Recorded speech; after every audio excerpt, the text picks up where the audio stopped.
Bienvenido a tu programa Testigos de la Fe.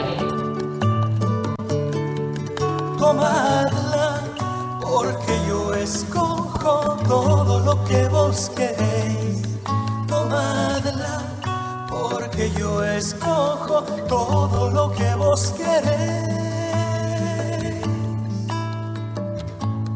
Si vives santamente, morirás santamente.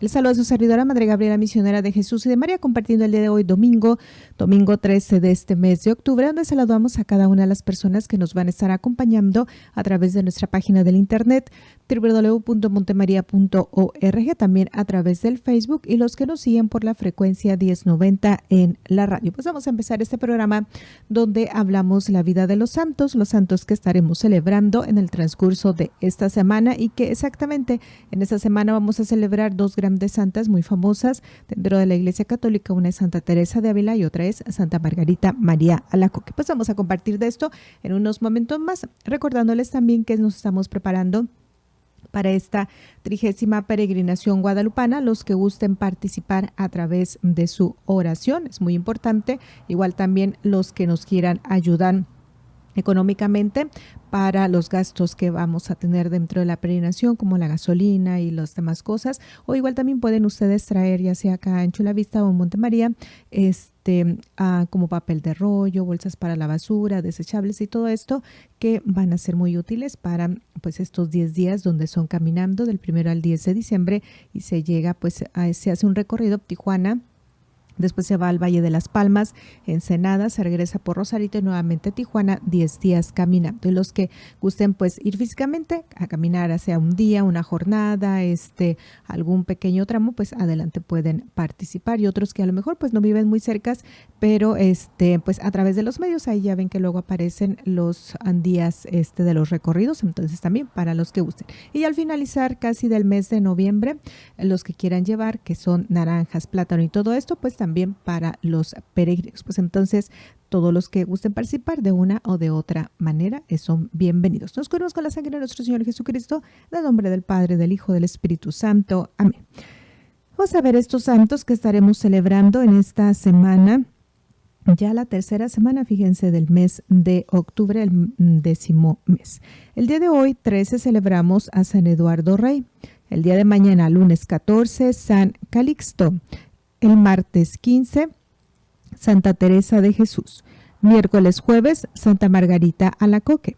Jueves 17, San Ignacio de Antioquía. Viernes 18, San Lucas Evangelista. Sábado 19, San Pablo de la Cruz. Y domingo 20, San Pedro de Alcántara. Repetimos. El día de hoy, domingo 13, San Eduardo Rey. El día de mañana, lunes 14, San Calixto. Martes 15, Santa Teresa de Jesús. Miércoles 16, Santa Margarita Alacoque. Jueves 17, San Ignacio de Antioquía. Viernes 18, San Lucas Evangelista. Sábado 19, San Pablo de la Cruz. Y domingo 20, San Pedro de Alcántara. Pues muchas felicidades a los que van a estar celebrando algo, ya sea cumpleaños o santo, en el transcurso de esta semana. Vamos con el día de hoy, domingo, dijimos 13 de octubre, San Eduardo Rey. Eduardo quiere decir el que protege la propiedad. Este fue el más popular de los reyes ingleses de la antigüedad. 3 cualidades le merecieron su fama de santo. Era muy piadoso, sumamente amable y muy amante de la paz. Era hijo de Etelredo y a los 10 años fue desterrado a Normandía, Francia, de donde no pudo volver a Inglaterra sino cuando ya tenía 40 años. Dicen que conservó perpetua castidad. San Eduardo tuvo unos modos de actuar que lo hicieron sumamente popular entre sus súbditos y lo convirtieron como en un modelo para sus futuros reyes. Lo primero que hizo fue suprimir el impuesto de guerra, que arruinaba mucho a la gente. Luego, durante su largo reinado, procuró vivir en la más completa armonía con las cámaras legislativas. Se preocupó siempre por obtener que gran cantidad de los impuestos que se recogían se repartiera entre las gentes más necesitadas. Un autor que vivió en ese tiempo nos dejó los siguientes datos acerca de San Eduardo. Era un verdadero hombre de Dios. Vivía como un ángel en medio de tantas ocupaciones materiales y se notaba que Dios lo ayudaba en todo. Era tan bondadoso que jamás humilló con sus palabras ni al último de sus servidores. Se mostraba especialmente generoso con los pobres y con los emigrantes y ayudaba mucho a los monjes. Aunque el tiempo en que estaba en vacaciones y dedicado a la cacería, de un solo día dejaba de asistir a la Santa Misa. Era alto, majestuoso, de rostro sonrosado y cabellos blancos. Su sola presencia inspiraba cariño y aprecio. Cuando Eduardo estaba desterrado en Normandía, prometió a Dios que si lograba volver a Inglaterra iría en peregrinación a Roma a llevar una donación al sumo pontífice. Cuando ya fue rey, contó a sus colaboradores el juramento que había hecho, pero estos dijeron: el reino está en paz porque todos le obedecen con gusto. Pero si se va a hacer un viaje tan largo, estallaría la guerra civil y se arruinaría el país. Entonces envió unos embajadores a consultar al Papa San León IX, el cual le mandó decir que le permitía cambiar su promesa por otra, dar para los pobres lo que iba a gastar en el viaje y construir un buen convento para religiosos. Así lo hizo puntualmente. Repartió entre la gente pobre todo lo que había ahorrado para hacer el viaje y vendiendo varias de sus propiedades, construyó un convento para 70 monjes, la famosa abadía de Westminster. En la catedral que hay en ese sitio es donde sepultan a los reyes de Inglaterra. En el año 1066, desgastado de tanto trabajar por su religión y por su pueblo, sintió que le llegaba la hora de la muerte.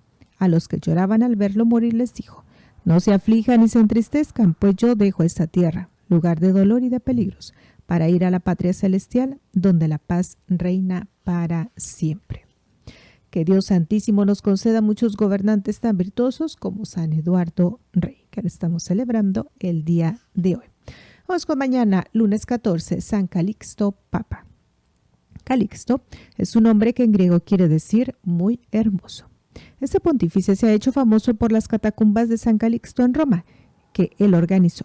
Catacumba significa cueva subterránea. Estas catacumbas son las más famosas de Roma, según decía Juan 23. Tienen 4 pisos sobrepuestos y más de 20 kilómetros de corredores. Ahí se encuentra el famoso sepulcro de Santa Cecilia y los sepulcros de muchísimos mártires de los primeros siglos. Dicen que era un esclavo que un tiempo estuvo condenado a trabajos forzados en las minas. Recobrada la libertad, se dedicó a estudiar la religión de Cristo y a enseñar a sus vecinos. El Papa San Seferino lo nombró como su hombre de confianza en el año 199 y le encomendó la dirección de las catacumbas donde sepultaban a los cristianos. Calixto ensanchó notablemente estas catacumbas y las organizó muy bien. Al morir San Seferino, el pueblo de Roma eligió como sumo pontífice a Calixto, como el mejor preparado para ello, pero se lo opuso terriblemente un tal Hipólito, aduciendo como razones para pedir que le destituyeran el pontificado, el que Calixto afirmaba que si un pecador hacía penitencias y dejaba sus maldades, se le podía volver a admitirle entre los fieles cristianos católicos, y que a un obispo no se le podía destituir por un grave pecado que hubiera cometido si se arrepentía y empezaba una vida de conversión y penitencia. Calixto sabía ser comprensivo. Este santo pontífice convirtió a muchos romanos al cristianismo, curó a varios enfermos que padecían de enfermedades muy graves y defendió cuanto más pudo a los creyentes perseguidos. Nuestro santo ayunaba días y semanas y hasta 40 días seguidos.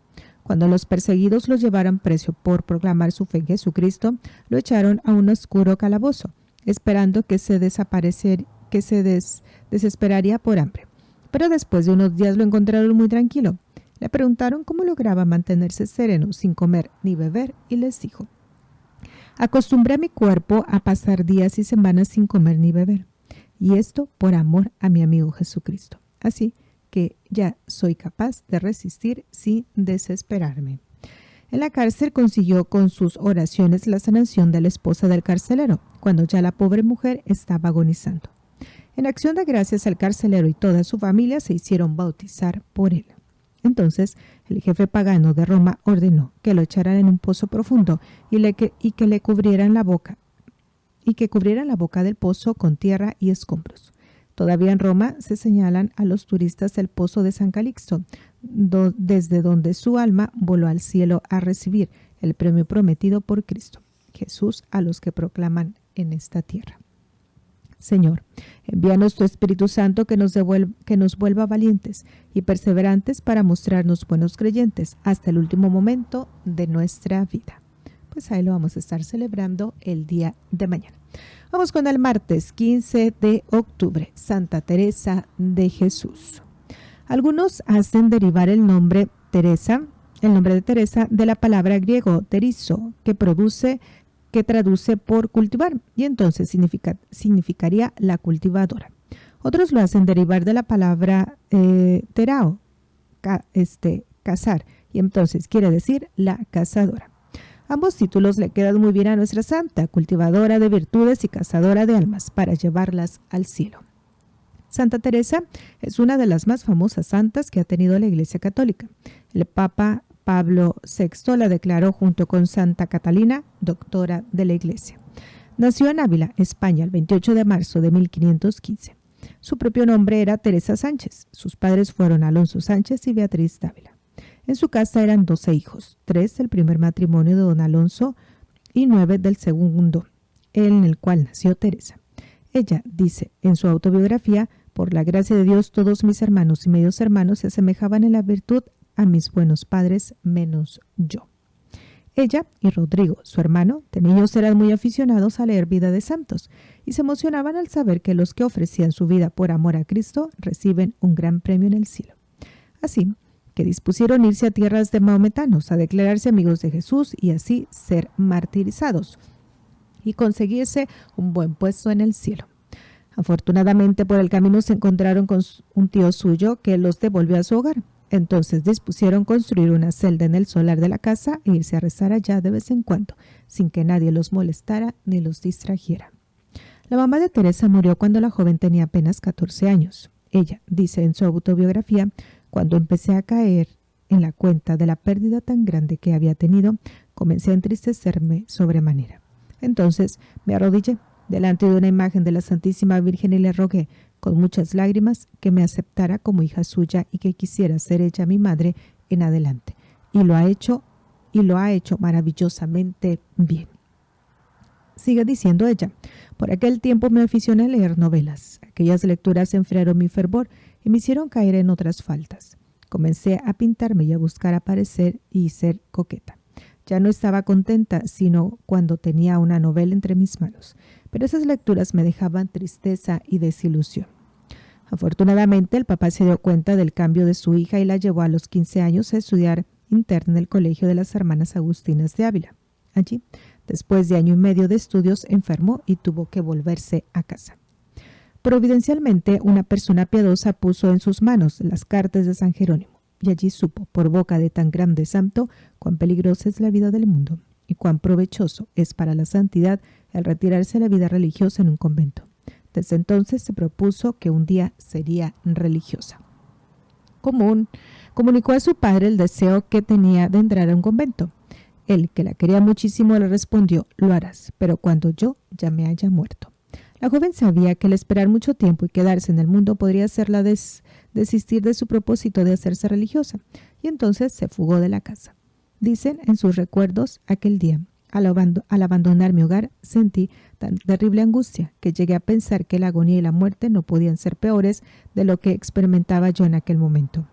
El amor de Dios no era suficientemente grande en mí para ahogar el amor que profesaba a mi padre y a mis amigos. La santa determinó quedarse de monja en el convento de Ávila. Su padre, al verla tan resuelta a seguir su vocación, cesó de oponerse. Ella tenía 20 años. Un año más tarde hizo sus 3 juramentos o votos de castidad, pobreza y obediencia y entró a pertenecer a la comunidad de las hermanas carmelitas. Poco después de empezar a pertenecer a la comunidad carmelitana, se agravó de un mal que la molestaba, quizá una fiebre palúdica. Los médicos no lograban atacar el mal y este se agravaba. Su padre la llevó a su casa y fue quedando casi paralizada, pero esta enfermedad le consiguió un gran bien y fue que tuvo oportunidad de leer un librito que iba a cambiar su vida. Se llamaba El alfabeto espiritual, por Osuna. Y siguiendo las instrucciones de aquel librito empezó a practicar la oración mental y a meditar. Estas enseñanzas le van a ser de inmensa utilidad durante toda su vida. Ella decía después que si en este tiempo no hizo mayores progresos fue porque todavía no tenía un director espiritual y sin esta ayuda no se puede llegar a verdaderas alturas en la oración. A los 3 años de estar enferma encomendó a San José que le consiguiera la gracia de la curación y de la manera más inesperada recobró la salud. En adelante toda su vida será una gran propagadora de la devoción a San José y todos los conventos que fundará los consagrará a este gran santo. Teresa tenía un gran encanto personal, una simpatía impresionante, una alegría contagiosa y una especie de instinto innato de agradecimiento que la llevaba a corresponder a todas las amabilidades. Con esto se ganaba la estima de todos los que la rodeaban. Empezar a tratar con ella y empezar a sentir una inmensa simpatía hacia su persona era una misma cosa. En aquellos tiempos había en los conventos de España la dañosa costumbre de que las religiosas gastaban mucho tiempo en la sala recibiendo visitas y charlando en la sala con las muchas personas que iban a gozar de su conversación. Y esto le quitaba el fervor en la oración y no la dejaba concentrarse en la meditación. Y se llegó a convencer de que ella no podía dedicarse a tener verdadera oración con Dios porque era muy disipada y que debía dejar de orar tanto. A ella le gustaban los cristos bien chorreantes de sangre y un día, al detenerse ante un crucifijo muy sangrante, le preguntó: «Señor, ¿quién te puso así?». Y le pareció que una voz le decía: «Tú charlas en la sala de visitas. Esas fueron las que me pusieron así, Teresa». Ella se echó a llorar y quedó terriblemente impresionada, pero desde ese día ya no vuelve a perder tiempo en charlas inútiles y en amistades que nos llevan a la santidad. Y Dios, en cambio, le concederá enormes progresos en la oración y unas amistades formidables que le ayudarán a llegar a la santidad. Teresa tuvo 2 ayudas formidables para crecer en santidad: su gran inclinación a escuchar sermones, aunque fueran largos y cansones, y su devoción por grandes personajes celestiales. Además de su inmensa devoción por la Santísima Virgen y su fe total en el poder de intercesión de San José. Ella rezaba frecuentemente a 2 grandes convertidos, San Agustín y María Magdalena. Para imitar a esta santa que tanto amó a Jesús, se propuso meditar cada día en la pasión y muerte de Jesús, y esto la hizo crecer mucho en santidad. Y en honor de San Agustín, leyó el libro más famoso de este gran santo, Las Confesiones, y su lectura le hizo enorme bien. Como las sequedades de espíritu le hacían repugnante la oración y el enemigo del alma le aconsejaba que dejara de rezar y de meditar, porque todo esto le producía aburrimiento, su confesor le avisó que dejar de rezar y de meditar era entregarse incondicionalmente al poder de Satanás. Y un padre jesuita le recomendó que para orar con más fervor, con más amor y fervor, eligiera como maestro de oración al Espíritu Santo, y que rezara cada día el himno Ven Creador Espíritu. Ella dirá después: el Espíritu Santo, como fuente huracán, hace adelantar más en una hora la navecilla de nuestra alma hacia la santidad, que lo que nosotros habíamos conseguido en meses y años remando con nuestras propias fuerzas. Y el Divino Espíritu empezó a concederle visiones celestiales. Al principio se asustó porque había oído hablar de varias mujeres a las cuales el demonio engañó con visiones imaginarias. Pero hizo confesión general de toda su vida con un santo sacerdote y le consultó el caso de sus visiones. Y éste le dijo que se trataba de gracias de Dios. Nuestro Señor le aconsejó en una de sus visiones: no te dediques tanto a hablar con gente de este mundo, dedícate más bien a comunicarte con el mundo sobrenatural. En algunas de sus éxtasis se elevaba hasta 1 metro por los aires. Cada visión le dejaba un intenso deseo de ir al cielo. Desde entonces, dice ella, dejé de tener miedo a la muerte, cosa que antes me atormentaba mucho. Después de una de aquellas visiones escribió la bella poesía que dice: tan alta vida espero, que muero porque no muero. Teresa quería que los favores que Dios le concedía permanecieran en secreto, pero varias personas de las que la rodeaban empezaron a contar todo esto a la gente y las noticias corrían por la ciudad. Unos la creían loca y otros la acusaban de hipócrita, de orgullo y presunción. San Pedro Alcántara, uno de los santos más famosos de ese tiempo, después de charlar con la famosa Carmelita, declaró que el Espíritu Santo guiaba a Teresa. El 15 de octubre, dice la transverberación. Esta palabra significa atravesado a uno con una gran herida, dice ella. vio un ángel que venía del tronco de Dios, con una espada de oro que ardía al rojo vivo, como una brasa encendida, y clavó esa espada en mi corazón. Desde ese momento sentí en mi alma el más grande amor de Dios. Desde entonces, para Teresa ya no hay sino un solo motivo para vivir: demostrar a Dios con obras, palabras, sufrimientos y pensamientos que lo ama con todo su corazón, y obtener que otros lo amen también. Al hacer la autopsia del cadáver de la santa, encontraron en su corazón una cicatriz larga y profunda. Para corresponder a esta gracia, la santa hizo el voto juramento de hacer siempre lo que más perfecto le pareciera y lo que creyera que le era más agradable a Dios, y lo cumplió a la perfección. Un juramento de esos no lo pueden hacer sino personas extraordinariamente santas. En aquella época de los 1500, las comunidades religiosas habían decaído de su antiguo fervor. Las comunidades eran demasiado numerosas, lo cual ayudaba mucho a la relajación. Por ejemplo, el convento de las Carmelitas de Ávila tenían 140 religiosas. Santa Teresa exclamaba: «La experiencia me ha demostrado lo que es una casa llena de mujeres. Dios me libre de semejante calamidad». Un día, una sobrina de la santa le dijo: lo mejor sería fundar una comunidad en que cada casa tuviera pocas hermanas. Santa Teresa consideró esta idea como venida del cielo y se propuso fundar un nuevo convento, con pocas hermanas, pero bien fervorosas. Ella llevaba ya 25 años en el convento. Una viuda rica le ofreció una pequeña casa para ello. San Pedro de Alcántara, San Luis Beltrán y el obispo de la ciudad apoyaron la idea. El provisión de los carmelitas concedió el permiso. Sin embargo, la noticia produjo el más terrible descontento general y el superior tuvo que retirar el permiso concedido. Pero Teresa no era mujer débil como para dejarse derrotar fácilmente. Se consiguió amigos en el palacio del emperador y obtuvo una entrevista con Felipe II, y este quedó encantado de la personalidad de la santa y de las ideas tan luminosas que ella tenía, y ordenó que no la persiguieran más, y así fue llenando España de sus nuevos conventos de carmelitas descalzas, poquitas y muy pobres en cada casa, pero fervorosas y dedicadas a conseguir la santidad propia y la de los demás. Se ganó para su causa a San Juan de la Cruz y con él fundó los Carmelitas Descalzos. Las Carmelitas Descalzas son ahora 14.000 en 835 conventos en el mundo, y los Carmelitas Descalzos son 3.800 en 490 conventos.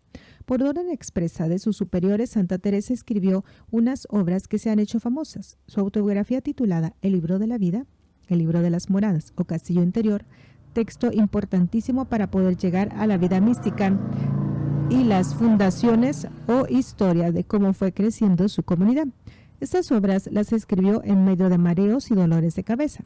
Van narrando con claridad impresionante sus experiencias espirituales. Tenía pocos libros para consultar y no había hecho estudios especiales. Sin embargo, sus escritos son considerados como textos clásicos en la literatura española y se han vuelto famosos en todo el mundo. Santa Teresa murió el 4 de octubre del año 1582 y la enterraron al día siguiente, que era 15 de octubre. ¿Por qué esto? Porque en ese día empezó a regir el cambio del calendario, cuando el Papa añadió 10 días al almanaque para reparar un error que venía desde muchos años atrás. Santa Teresa, pídele a Dios que nos conceda a nosotros algunas de las cualidades que a ti te concedió. Amén. Pues vamos con el día miércoles 16, Santa Margarita María Alacoque. Margarita nace el 22 de julio del año 1647 en el pequeño pueblo de Lautecourt, en Francia. Dice su padre, Claudio Alacoque, juez y notario, la mamá, Filiberta. Los hijos son 5, la menor es Margarita. El párroco, Antonio Alacoque, su tío, la bautiza a los 3 días de nacida. Ella dice en su autobiografía que desde pequeña le concedió Dios que Jesucristo fuera el único dueño de su corazón. Y le concedió otro gran favor, un gran horror al pecado, de manera que aún la más pequeña falta le resultaba insoportable. Dicen que siendo todavía una niña, un día en la elevación de la Santa Hostia en la misa, le hizo a Dios la promesa de mantenerse siempre pura y casta, voto de castidad.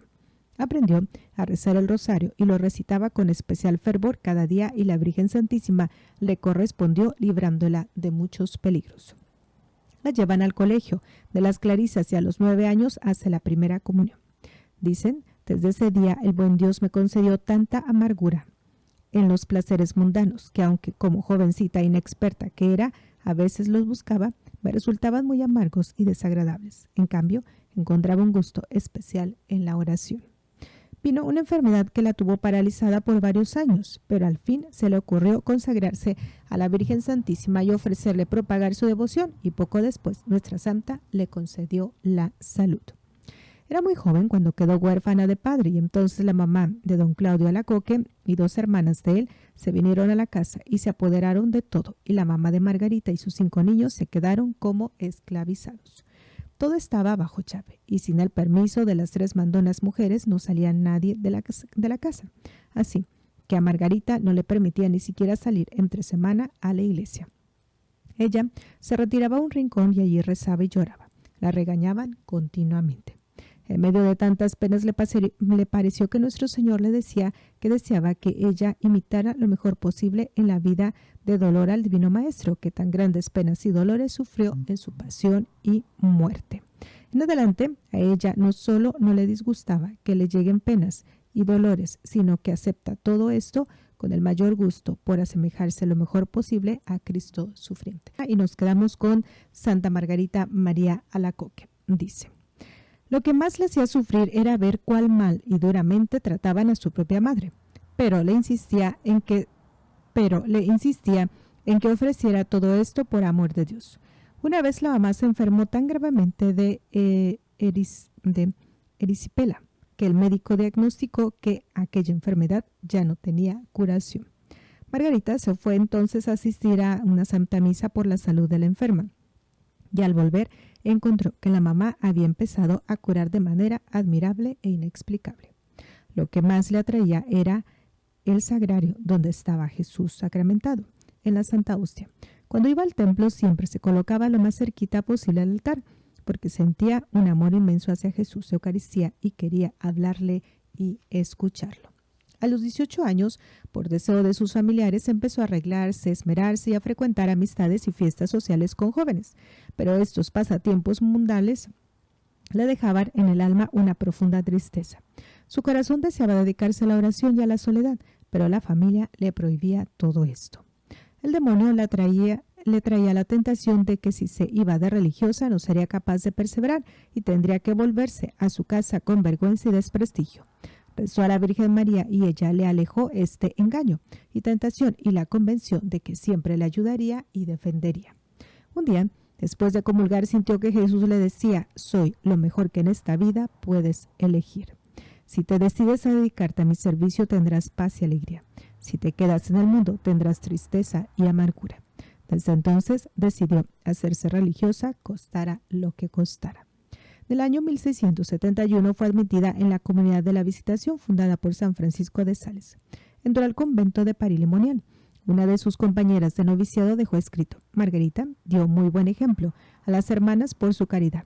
Jamás dijo una sola palabra que pudiera molestar a alguna y demostraba una gran paciencia al soportar las duras reprimendas y humillaciones que recibía frecuentemente. La pusieron de ayudante de una hermana que era muy fuerte de carácter, y ésta se desesperaba al ver que Margarita era tan tranquila y callada. La superiora empleaba métodos duros y violentos que hacían sufrir frecuentes a la joven religiosa, pero ésta nunca daba la menor muestra de estar disgustada. Con esto la estaba preparando nuestro Señor para que se hiciera digna de las revelaciones que iba a recibir. El 27 de diciembre del año 1673 se le apareció por primera vez el Sagrado Corazón de Jesús. Ella había pedido permiso para ir los jueves de las 9 a las 12 de la noche a rezar ante el Santísimo Sacramento del altar, en recuerdo de las 3 horas que Jesús pasó orando y sufriendo en el huerto de Getsemaní. De pronto se abrió el sagrario donde estaban las hostias consagradas y apareció Jesucristo, como lo vemos en algunos cuadros que ahora tenemos en las casas. Sobre el manto, su Sagrado Corazón, rodeado de llamas y con una corona de espinas encima y una herida. Jesús, señalando su corazón con la mano, le dijo: he aquí, el corazón que tanto ha amado a la gente y en cambio recibe ingratitud y olvido. Tú debes procurar desagraviarme. Nuestro Señor le recomendó que se dedicara a propagar la devoción al corazón de Jesús, porque el mundo es muy frío en amor hacia Dios y es necesario enfervorizar a las personas por este amor. Durante 18 meses el corazón de Jesús se lo fue apareciendo. le pidió que se celebrara la fiesta del Sagrado Corazón cada año, el viernes de la semana siguiente de la fiesta del cuerpo y la sangre de Cristo. El corazón de Jesús le hizo a Santa Margarita unas promesas maravillosas para los que practiquen esta hermosa devoción. Por ejemplo, bendeciré las casas donde sea expuesta y honrada la imagen de mi Sagrado Corazón. Daré paz a las familias, a los pecadores los volveré buenos, y a los que ya son buenos los volveré santos. Asistiré en la hora de la muerte a los que me ofrezcan la comunión de los primeros viernes para pedirme perdón por tantos pecados que me cometen, entre otros más. Margarita le decía al Sagrado Corazón: ¿por qué no elige a otra que sea santa para que propague estos mensajes tan importantes? Yo soy demasiado pecadora y muy fría para amar a mi Dios. Jesús le dijo: te he escogido a ti, que eres un abismo de miserias, para que aparezca más mi poder. Y en cuanto a tu frialdad para amar a Dios, te regalo una chispa del amor de mi corazón. Y le envió una chispa de la llama que ardía sobre su corazón, y desde ese día la santa empezó a sentir un amor grandísimo hacia Dios, y era tal el calor que le producía su corazón, que en pleno invierno, a varios grados bajo cero, tenía que abrir la ventana de su habitación, porque sentía que se iba a quemar con tan grande llama de amor que sentía en su corazón. Nuestro Señor le decía: no hagas nada sin permiso de las superioras. El demonio no tiene poder contra las que son obedientes. Margarita enfermó gravemente. La superiora le dijo: creeré que si son ciertas las apariciones de que habla, si el corazón de Jesús le concede la curación. Ella le pidió al Sagrado Corazón que la curara y sanó inmediatamente.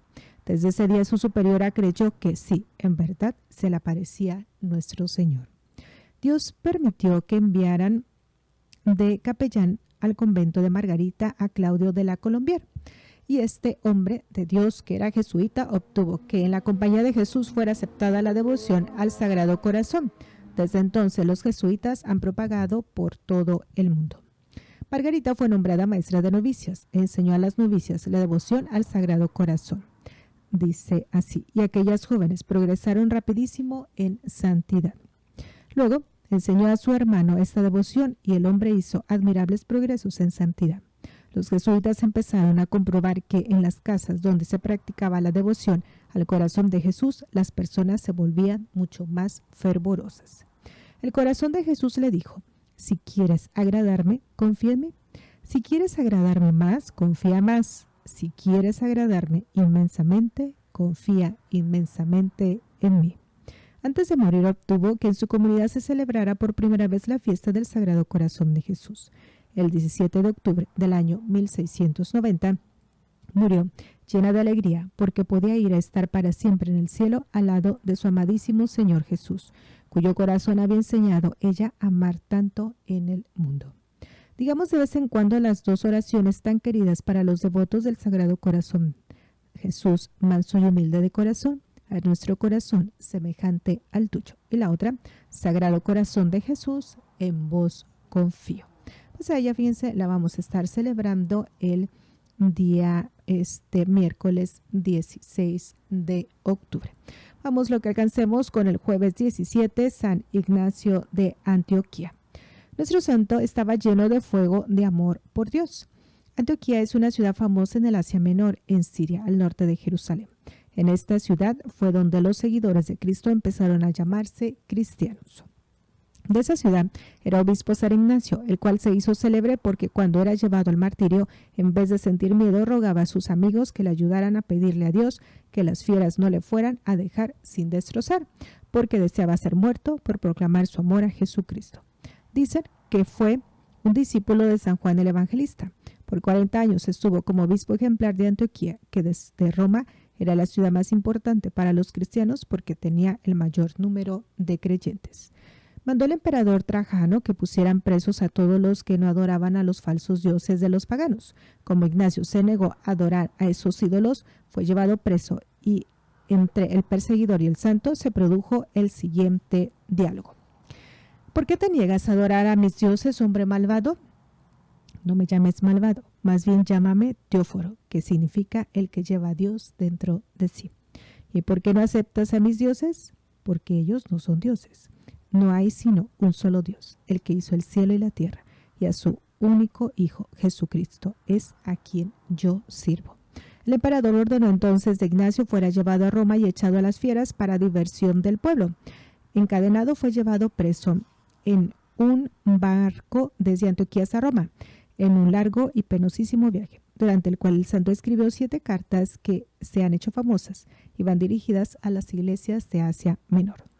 En una de las cartas dice que los soldados que lo llevaron eran feroces como leopardos, que lo trataban como fieras salvajes y que cuanto más amable los trataba él, con más furia lo atormentaban. El barco se detuvo en muchos puertos y en cada una de estas ciudades salía el obispo y todos los cristianos a saludar al santo mártir y a escucharle sus provechosas enseñanzas. De rodillas recibían todos su bendición. Varios se fueron adelante hasta Roma a acompañarlo en su glorioso martirio. Y hasta aquí vamos a dejarle porque el tiempo se nos ha terminado. También nos faltaba San Lucas Evangelista el viernes y el sábado San Pedro de Alcántara. Pues hasta aquí nos quedamos. En unos momentos más continuamos con la celebración de la Santa Misa, recordándoles este mensaje: Dios es amor y te ama. Solo me asusta una cosa, conservar mi propia voluntad. Ellos ya están con Dios. Luchemos como verdaderos testigos de la fe para alcanzar nuestra meta. Gracias por dar tu vida a Cristo. Dios es amor y te ama.